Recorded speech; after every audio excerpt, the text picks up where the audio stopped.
All right, so here's one of my attempts to answer one of the questions that somebody had about mental health questions. So today we're going to talk about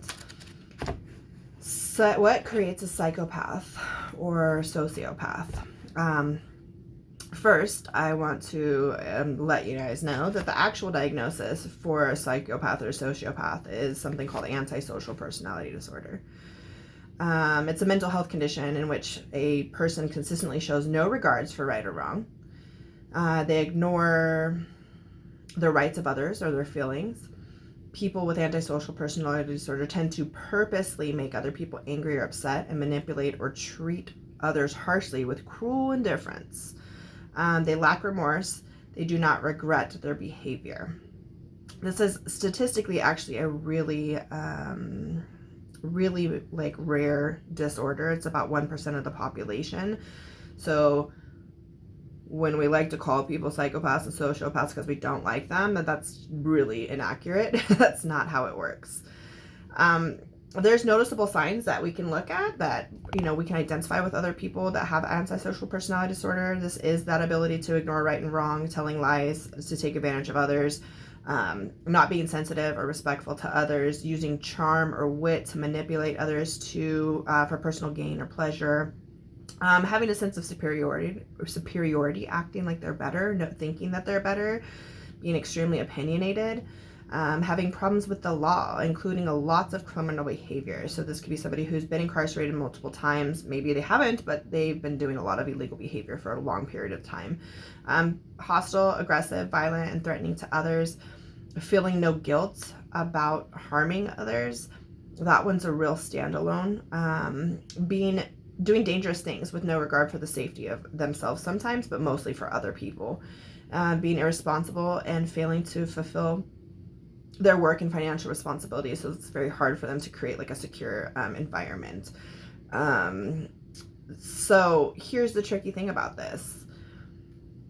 This is where we can make some assumptions. Oh, like, I know somebody like this, whatever. And that's like, these are symptoms that actually like can be standalone, or they can be multiples and clusters, but multiple diagnoses have similar symptoms. We can see people with ADHD have similar symptoms to these and not be sociopaths at all, and they completely have the ability to have empathy for other people. We can see people with bipolar disorder, trauma survivors. Just experiencing trauma can create some of these behaviors in general.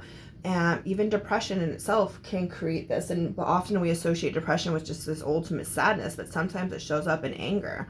So it's really not this easy diagnosis to diagnose, because it's not just these symptoms sitting there that exist. You have to know a lot more about this person's history, how they interact with people, what they do in their day-to-day life. And because they have an ability to manipulate people, sometimes it's very hard to actually be able to make a read on what's going on here. The exact cause of antisocial personality disorder is actually unknown, but there are some commonalities that we are able to see with people who have experienced it.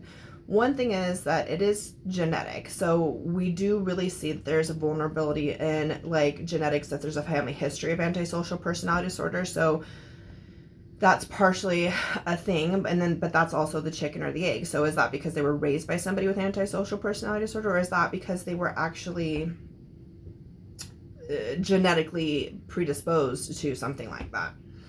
Other common things are, this is more common in men. We definitely see less women with antisocial personality disorder. A big thing is an unpleasant early childhood environment. And so what this means is early childhood abuse. So neglect, an unstable home could be due to addiction in the family, or violence, or sexual abuse towards the child, towards a sibling, towards their other parent. But like being in a home where there's that like crazy instability. Another thing is that they usually are diagnosed before the age of 15 with something called conduct disorder. And so this is really that idea of like kind of risk-taking, illegal behavior, not following rules, that kind of thing. So here's the big thing to consider. Trauma changes our brain, people. Like, it's not just something that happens to us, it actually alters the way that our brain functions. So what we've been able to see with people with antisocial personality disorder through research is that the actual brain scans have uncovered that the paralimbic system, which is the brain's hub for emotional processing, our midbrain, is impaired with people who have antisocial personality disorder, which actually is like diminishing the volume of what was happening in that area. The amygdala is in this area. This is our like fight, flight, or flee alarm system. And what they've been able to find is that there's a link to one sensation to fear, and that people with antisocial personality disorder actually experience less activity here. So what that means is their impairment towards fear is less, and so they are actually immune to intense emotions and feelings of remorse and guilt because of like the impairment there in the amygdala, the fight, flight, or flee system.